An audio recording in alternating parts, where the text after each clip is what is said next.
আপনারা জানেন কোরআনের তথ্যের কিছু ভুল ধরে ডক্টর উইলিয়াম ক্যাম্বেল, যে ডক্টর জাকির নায়েকের সাথে আপনার একটা মুনাজারা, একটা ডিবেট করেছিল, অনেকে হয়তো বা দেখেছেন, ডক্টর জাকির নায়েকের সাথে যে ডিবেট বিতর্ক অনুষ্ঠান করেছিল ডক্টর উইলিয়াম ক্যাম্বেল, সে কোরআনের তথ্যের কিছু ভুল ধরে একটা বই লিখেছে, বিশ্বের বিভিন্ন ভাষায়, বিশ্বের বিভিন্ন রাষ্ট্রে সেটা ছড়িয়ে দিয়েছে এবং চ্যালেঞ্জ করেছে, পারলে এই ভুলগুলোর জবাব কেউ দাও। পৃথিবীর কেউ তখন এগিয়ে যায় নাই, আমার মতো ব্যক্তিরাও যেতে পারে নাই, আমাদের মতো ব্যক্তিরাও যেতে পারে নাই। আল্লাহর পক্ষ থেকে নেয়ামত, মুসলমানদের সম্পদ।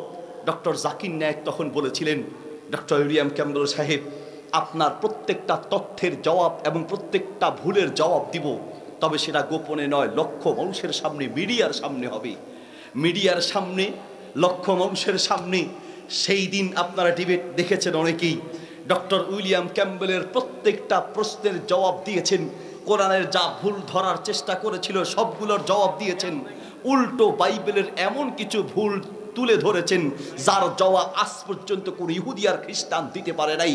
প্রমাণিত হয়েছে কিয়ামত পর্যন্ত কেউ কোরআনের কোনো আয়াত, শব্দ, কোনো একটা তথ্য ভুল প্রমাণ করতে পারবে না, ঠিক কিনা?